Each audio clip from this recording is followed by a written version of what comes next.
benvenuti al Trofeo delle Province Venete 2016, 16ª edizione. Oggi siamo a Rovigo e vediamo subito i campioni che si sfidano oggi sia per la categoria Under 15 maschile sia per la categoria Under 14 femminile.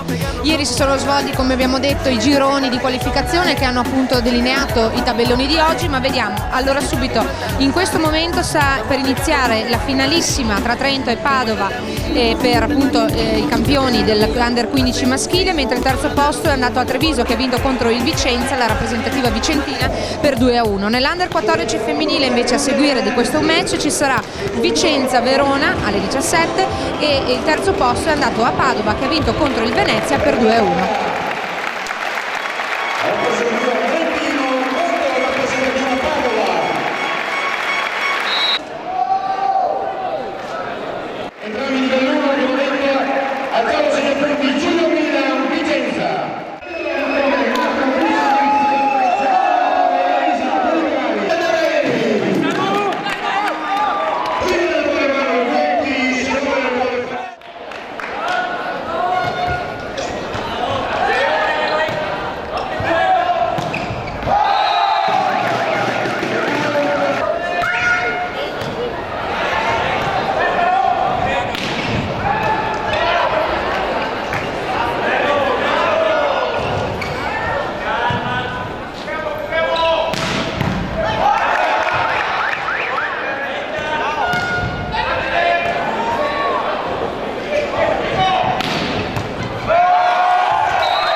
La palla fino a rete, viene avanti il 5 e corto il 2, quindi il palla staccata, però lavoriamo verso il posto 5, ok? Ce la rimettiamo con una difesa.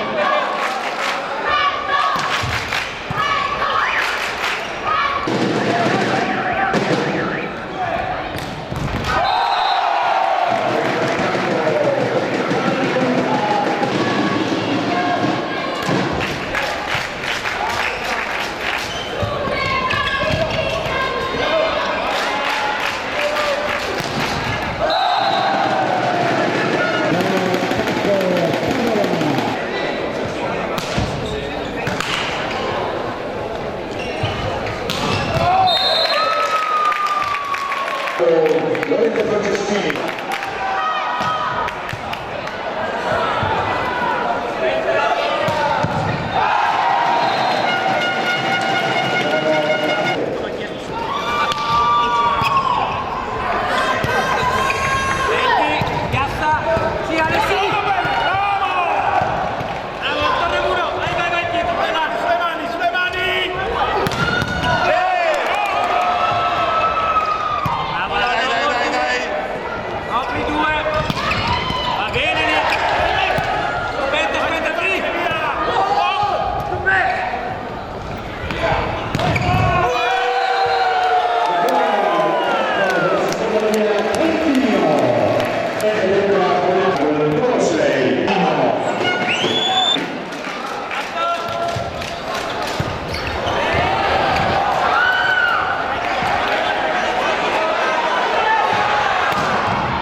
Allora siamo con Guetti Manuel, che è l'allenatore della rappresentativa di Trento, che per la prima volta ha vinto il trofeo delle province.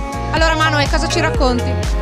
Io credo che questo gruppo, più che una rappresentativa, abbia dimostrato di essere una vera squadra, perché quando siamo stati avanti nel secondo, siamo fatti raggiungere, siamo andati sotto e ancora siamo riusciti a vincerlo. Questo non le fa le rappresentative, questa è una cosa che fanno le squadre.